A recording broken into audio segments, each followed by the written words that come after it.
I couldn't believe what I was seeing when the bold stranger approached our table. Without a second thought, he seized my disloyal spouse's hand and with a smirk declared, "Why remain with this loser? Let's hit the dance floor first, and then I'll demonstrate what a true guy is capable of." Maintaining my cool, I quickly performed a rehearsed technique, the disturbing snap of his bones resounding across the space, trailed by his screams of agony as he collapsed onto the ground. The eatery, an upscale venue, featured subtle opulence with dim illumination, casting a cozy shine on the varnished wooden surfaces, while gentle keyboard tunes drifted in the ambience. It was an ideal spot for influential meetings and extravagant gatherings. A realm I used to savor, but this evening it seemed like an ornate cage. My spouse Amal was seated opposite me, her attractiveness unmistakable. Her ebony locks were flawlessly arranged, and her mouth complemented the form-fitting dress that accentuated her shape. However, despite all her poise and refinement, her gaze revealed a stark detachment, an emptiness I couldn't overlook. We had been wed for multiple years, yet the recent half-year had introduced an unvoiced change with extended evenings at her legal practice. Hidden communications and mysterious disappearances had created a rift between us. I had anticipated that this night might mend that divide, an opportunity to revive what we had misplaced. Instead, I became an observer, witnessing the lady I cherished slip even farther. As we savored our drinks, a silhouette loomed over our spot. I glanced upward to spot a guy in his 30s, towering, brawny, and radiating conceit. His custom outfit suited him impeccably, but it failed to conceal his arrogance. Sharp azure stares fixed on Amal, totally disregarding my existence. "Amal," he uttered smoothly, his speech a deliberate mix of allure and haughtiness. "I wasn't anticipating encountering you here this evening." Amal stiffened, her cup paused halfway, her glances shifting between him and me prior to her eventual response. "Lucas," she faltered, her manner disclosing more than she probably meant. "What brings you here?" Savoring the town, he answered with a smile. To my complete astonishment, he extended his arm, grasped her palm, and continued with contempt, "Why stick with him?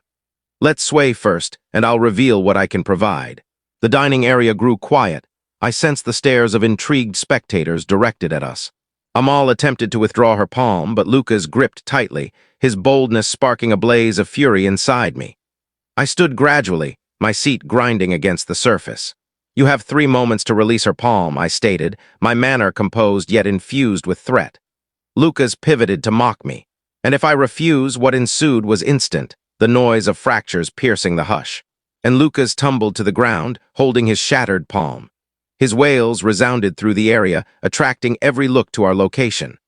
Amal inhaled sharply, her expression a blend of surprise and dread while fellow patrons halted in amazement.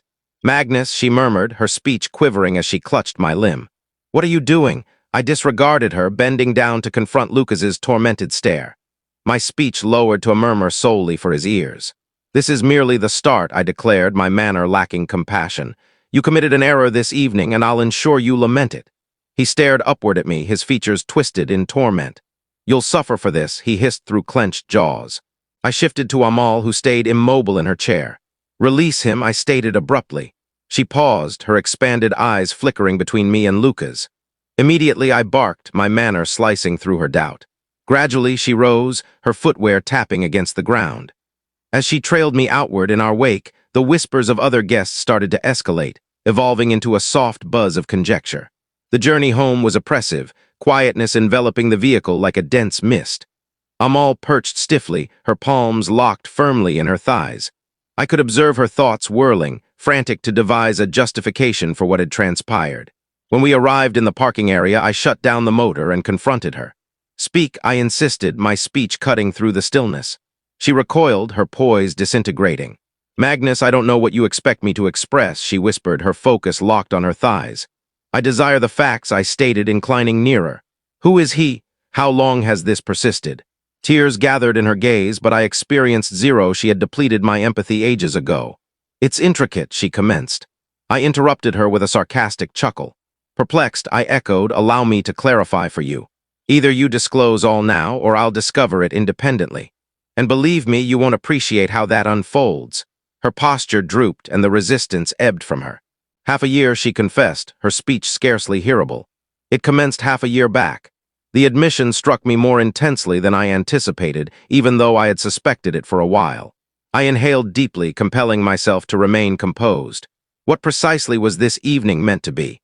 I inquired, my speech disturbingly stable, an opportunity to embarrass me before all, to flaunt it in my presence.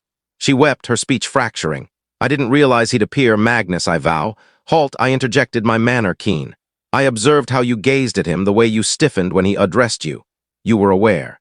She concealed her features with her palms, her cries saturating the enclosed area. Of the vehicle, I gazed directly forward, my ideas surging. I required responses, but beyond that, I required a strategy. The following day, I was positioned in my workspace. The Geneva panorama extending ahead of me, my thoughts swirled with rage and icy resolve. Deception surged through me like venom, but I declined to allow it to demolish me. If Amal and Lucas believed they could depart unharmed, they were on the verge of a harsh revelation. I began with Lucas. A basic internet inquiry unveiled his meticulously managed online accounts. Images of high-end vehicles, exclusive aircraft, and premium attire depicted a scene of affluence. But under the shiny exterior, flaws emerged: unsuccessful enterprises, legal actions, and rumors of dubious transactions. Lucas wasn't invincible. I contacted a web of colleagues, individuals in money matters who were indebted to me, and flourished on revealing deceit. In mere hours, I possessed a condemning document on Lucas's financial statements. Financial statements and hazardous ventures disclosed a person existing well past his resources. It was sufficient to devastate him, but I wasn't finished. Subsequently, I directed my focus to Amal while she feigned. Existence was ordinary. I discreetly assembled proof of her liaison, correspondences, written exchanges, and even snapshots of her and Lucas jointly. I preserved all in a protected electronic folder. It wasn't vengeance, it was influence. If she opted to contest me amid the separation, I wouldn't waver to employ it. The ultimate phase was to guarantee their collapse unfolded openly. I organized for Lucas to receive an invitation to a prestigious benefit soiree, joined by Geneva's most influential personalities. Concurrently, I ensured the file on Lucas's offenses arrived in the possession of a gossip enthusiast reporter. By the conclusion of the occasion, Lucas's monetary offenses and scheming plots were headline stories throughout Switzerland. Amal encountered her judgment when I presented her the separation documents. She attempted to object, but the proof offered no space for rejection. Our premarital contract guaranteed she departed with zilch, and the tribunal of communal judgment cemented her societal decline. The repercussions commenced with striking titles displayed across each primary publication. Elite community controversy, Lucas Hyun unmasked in deceptive plots. The atmosphere exposed every sordid mystery: monetary offenses, coercion, and the methodical manipulation of affluent females. Lucas's formerly immaculate persona evaporated, and he retreated into seclusion. Officials initiated an official probe, immobilizing his funds and confiscating possessions. Past partners deserted him, anxious to separate from the consequences. Amal endured similarly. The murmurs in elite community groups intensified. Companions disappeared and summonses ceased abruptly. Her relatives, mortified by the disgrace, withdrew, abandoning her to confront the consequences solo. When we convened in tribunal to conclude the separation, she was a mere echo of her previous persona. Her formerly refined look was supplanted by weary stares and subdued despair. "Magnus," she uttered gently as we departed the chamber, her speech shaking, "I realize I wounded you." Was this truly essential? I confronted her stare, my demeanor unwavering. "You selected your paths, Amal. Paths carry outcomes." Tears accumulated in her gaze as she affirmed and departed sans additional remark. Months elapsed and existence adjusted to a fresh pattern. The residence once saturated with strain and mute bitterness now appeared serene. I immersed myself in my profession, finalizing agreements and broadening my firm's scope throughout Europe.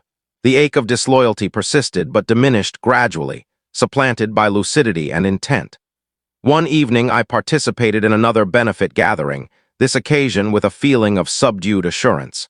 As I navigated the space, I sensed a gentle pat on my arm. Pivoting, I discovered myself confronting a lady who radiated understated elegance. "Mr. Adler," she expressed cordially, "I'm Isabel Forer, a scholar of history. I've learned a considerable amount about your endeavors. It's remarkable."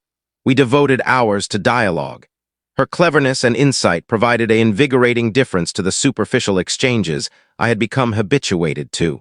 For the initial occasion in ages, I sensed a glimmer of something authentic, a cue that existence, notwithstanding its trials, still contained allure. That evening, positioned on the terrace of my dwelling with the urban illuminations expanding ahead of me, I contemplated the path that had led me here. Disloyalty had sliced profoundly, but it had also molded me into something more resilient. Raising a goblet of vino to the nocturnal heavens, I murmured phrases that had evolved into my creed: suffering hones us, fortitude forms us. As I pivoted to enter, I abandoned one ultimate notion lingering in the chilly evening breeze: disloyalty can shatter you, but revival reconstructs you.